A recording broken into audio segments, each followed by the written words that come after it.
मैं रवि कुमार, स्वागत है आपका रेनेसा आईएएस में। चलिए आज सीजीएल और जेपीएससी बैकलॉग के चूँकि लास्ट आवर्स चल रहे हैं तो आप लोगों को क्या ध्यान रखना है और क्या करना है और क्या नहीं करना है, इन चीज़ों पर हम लोग आज थोड़ी बहुत चर्चा कर लेते हैं। और थोड़ी बहुत चर्चा जो हम लोग 11th जेपीएससी पर भी ज़रूर करेंगे, उसके वैकेंसी एज कट ऑफ के बारे में, क्योंकि यह एक जो है आपका ज्वलंत मुद्दा 11th जेपीएससी भी वर्तमान में बना हुआ है। क्योंकि सीजीएल और बैकलॉग जो है अब एग्ज़ाम की प्रक्रियाएं शुरू हो गई हैं और समाप्त भी बहुत जल्द हो जाएंगी। तो अब 11th जेपीएससी ही वर्तमान में झारखंड के अभ्यर्थियों के लिए एक ज्वलंत मुद्दा है, इसलिए उस पर भी थोड़ी बहुत चर्चा कर लेंगे। यह जो है आपका एग्ज़ाम होने वाला है, चूँकि आप सीजीएल के लिए पिछले 9 वर्षों से इंतज़ार कर रहे थे, जबकि बैकलॉग के लिए आप पिछले 7 वर्षों से इंतज़ार कर रहे थे। और यह एक महत्वपूर्ण आपका पड़ाव आ चुका है, जहां पर बैकलॉग का प्रारंभिक परीक्षा होने वाला है, सीजीएल का प्रारंभिक मेंस जो बोलिए सब आपका इसी में होने वाला है। उसके बाद फाइनल मेरिट लिस्ट बनेगा। निश्चित रूप से आप लोग काफ़ी मेहनत कर रहे होंगे और आप में से अधिकांश अपने सिलेबस को फिनिश कर चुके होंगे।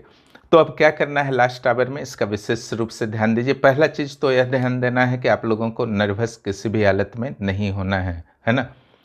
चूँकि तैयारी बहुत ज़्यादा होने से थोड़ा तो डर लगता है, नर्वसनेस आता है, और तैयारी नहीं होने से भी नर्वसनेस आता है। लेकिन दोनों स्थितियों में आपको नर्वस होने का कोई मतलब नहीं है। अगर तैयारी आपका बहुत अच्छा है तो अपने आप पर विश्वास रखिए, सेल्फ कॉन्फिडेंस रखिए कि जो भी क्वेश्चन आएगा आपसे बनेगा, और अगर आपसे नहीं बनेगा तो बाकी अभ्यर्थियों के लिए भी वह क्वेश्चन जो है समस्या क्रिएट करेगा। जो भी कटअप होगा उससे आपका स्कोर अच्छा रहेगा, यानी कि आपका आत्मविश्वास का सूचक होगा।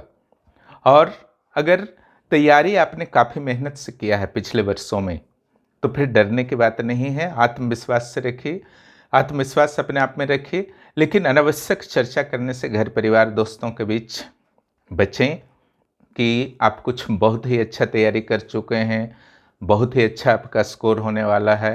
यानी कि बड़बोलापन से आपको बचना है अभी से लेकर के फाइनल रिजल्ट तक। उसके बाद भी नहीं करना है, फाइनली हो भी जाता है तो भी।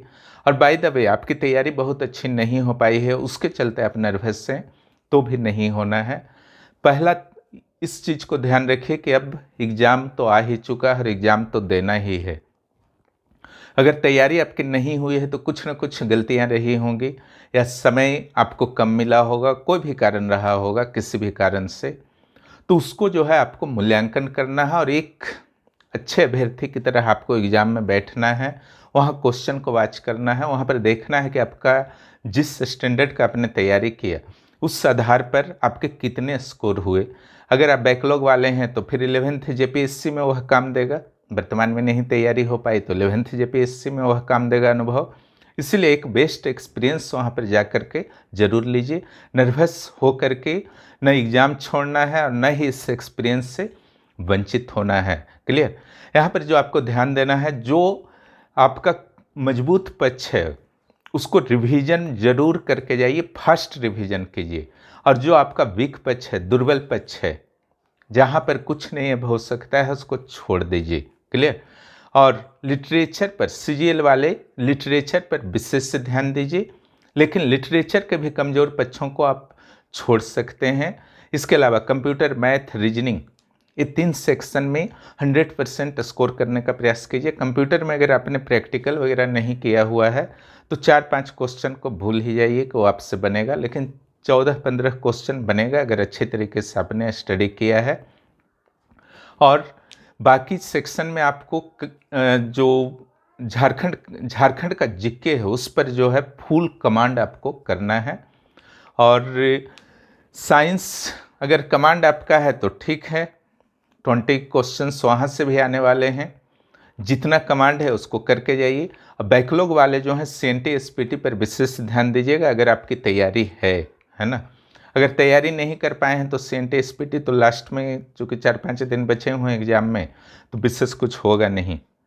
लेकिन शुरू वाले मेरे सीएनटी और एसपीटी के 3-3 वीडियो भी आप देख लेते हैं तो वहाँ से 10 क्वेश्चन में 6-7 क्वेश्चन जो है निकल जाया करते हैं। क्लियर।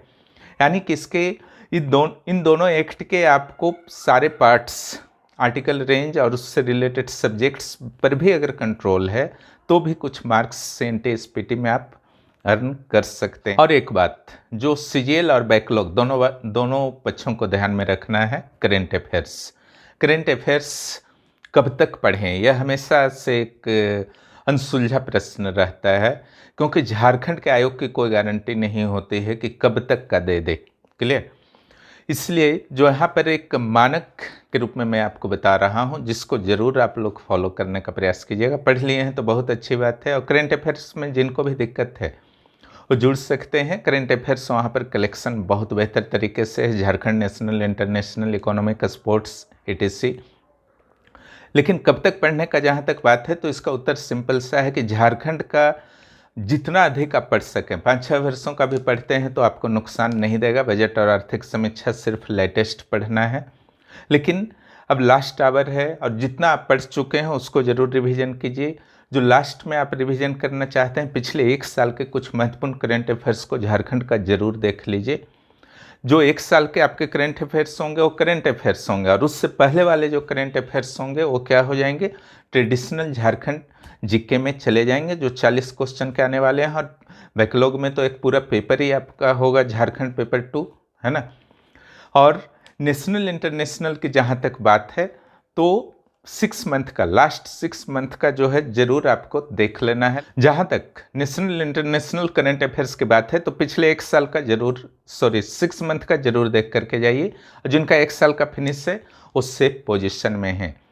और एक चीज़ आपको विशेष ध्यान देना है, लास्ट आवर्स आपके चल रहे हैं, सीजीएल में 2 वीक्स बचे हुए हैं, और जहाँ तक आपका बैकलॉग की बात है तो 1 वीक भी नहीं बचे हुए हैं।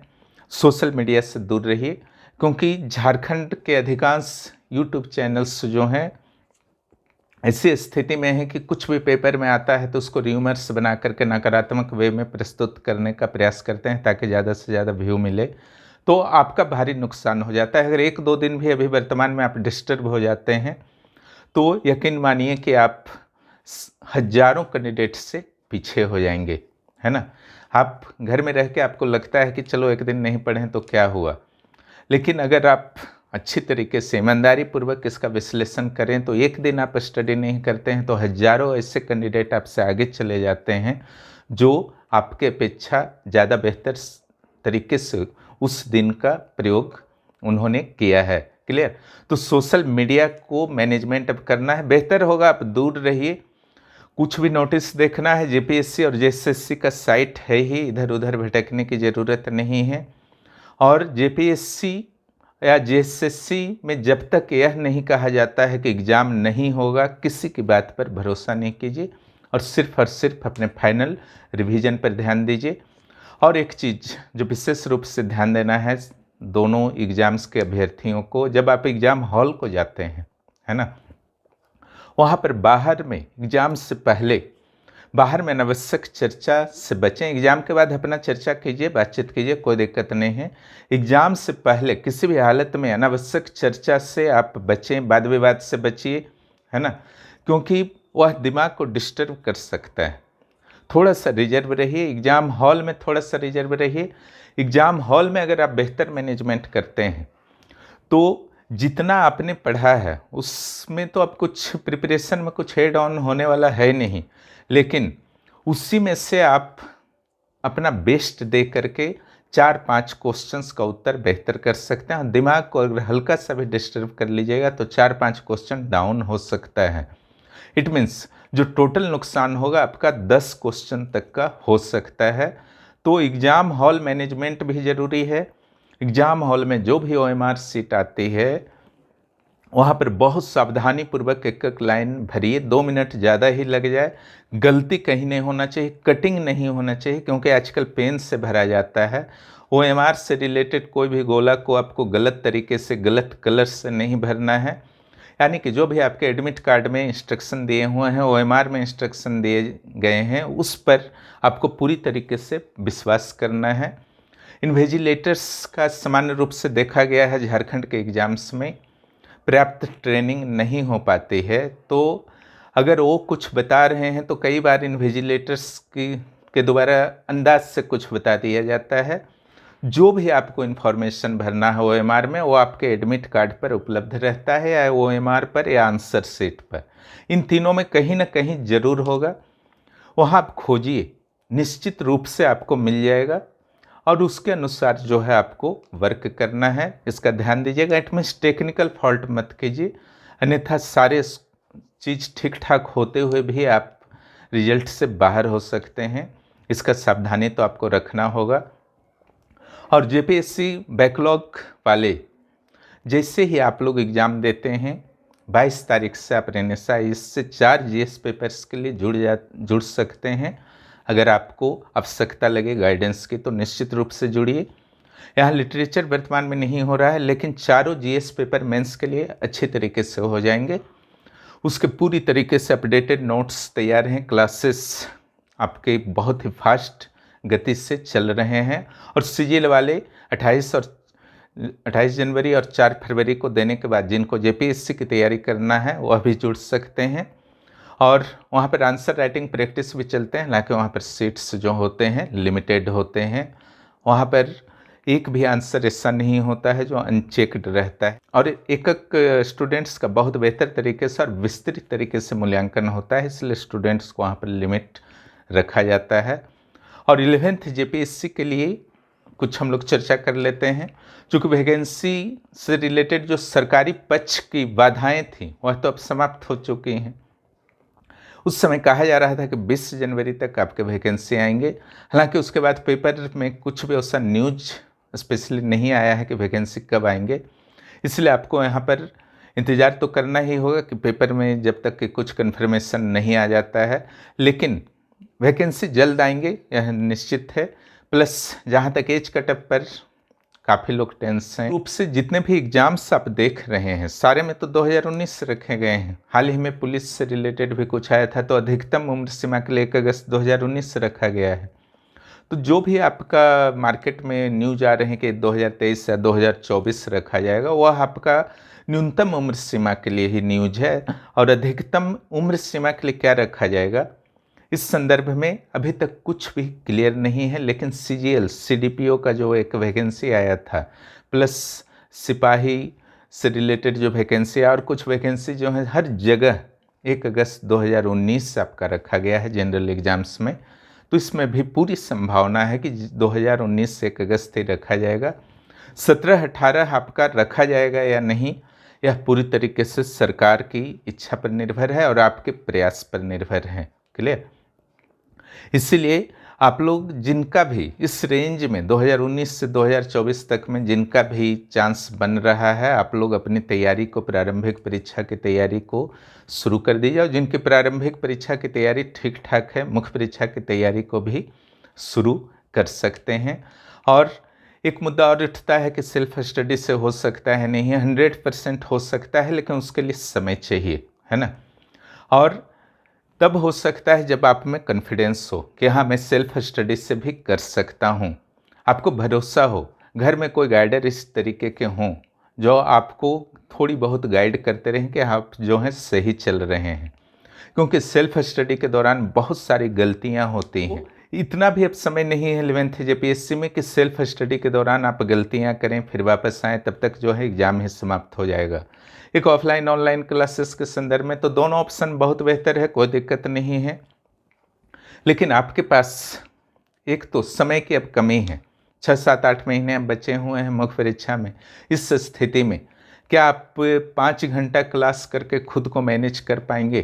5-6 घंटे का क्लास करके अगर मैनेज कर पाएंगे तो ऑफलाइन भी बेहतर है, ऑनलाइन भी बेहतर है। नहीं मैनेज कर पाएंगे तो फिर ऑफलाइन बेहतर नहीं है, क्योंकि 5 घंटे आपको सिर्फ क्लासेस लेने के बाद फिर आपको सेल्फ स्टडी भी याद वगैरह भी करना होगा, उसके लिए भी आपको समय निकालना होगा। और सर्विस वालों के लिए तो ऑफलाइन एक बहुत बड़ी समस्या है, ऑनलाइन सबसे बेहतर उनके लिए ऑप्शन होता है, क्योंकि दिन भर आप सर्विस करेंगे फिर 4-5 घंटे क्लास करेंगे, उसके बाद आपको अपने पढ़ने के लिए, याद करने के लिए, प्रैक्टिस करने के लिए समय नहीं मिल पाएगा। लेकिन मेरे द्वारा जो यहाँ पर व्यवस्था किया गया है, आप ऑल इंडिया में कहीं पर भी हैं अपने घर में रह करके एक बेहतर स्टडी कर सकते हैं। यहाँ ऑनलाइन माध्यम है लेकिन बहुत ही एक्टिव ग्रुप है। 17-18 घंटे जो है 24 घंटे में एक्टिव रहता है। 24 घंटे में आप कभी भी आंसर लिख करके डाल सकते हैं और यहाँ पर किसी भी तरीके की कोई भी बुक्स पढ़ने की ज़रूरत पीटी या मेंस में नहीं पड़ेगी। इस तरीके से आपकी एक बेहतर तैयारी होती है जो बहुत ही तीव्र गति से लेकर के चला जाता है, क्योंकि आपके समय को और आपके कैरियर को काफ़ी महत्व दिया जाता है। तरीका क्या है उससे मतलब नहीं है, हमारा सिर्फ टारगेट रहता है कि किसी भी तरीके से आप स्टडी करें, आप में भरोसा उत्पन्न हो।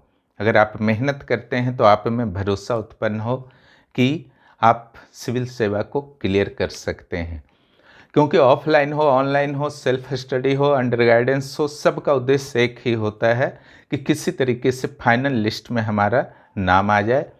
हमारा भी सिर्फ वही उद्देश्य होता है कि किसी भी तरीके से आपका फाइनल लिस्ट में नाम आना चाहिए और फर्स्ट जितना फास्ट हो सके आपकी स्टडी होनी चाहिए, क्योंकि सिविल सेवा ही लाइफ नहीं है। यहाँ पर कम से कम समय आपको देना है और अधिक से अधिक अचीवमेंट प्राप्त करना है और अपने लाइफ के साथ एक्सपेरिमेंट नहीं करना है कि 3-4 साल में हम लोग क्लियर करेंगे। इस टाइप का कोई भी प्लान नहीं बनाइए। जब जो एग्ज़ाम दे रहे हैं उसको फुल एंड फाइनल करने का ही प्लान बनाइए। इन्हीं भी बातों पर चर्चा करना था और जो भी रेनेसा इससे जुड़ना चाहते हैं 9661163344 पर मैसेज कर सकते हैं। आवश्यक प्रक्रियाओं को पूर्ण करने के बाद आप जुड़ सकते हैं।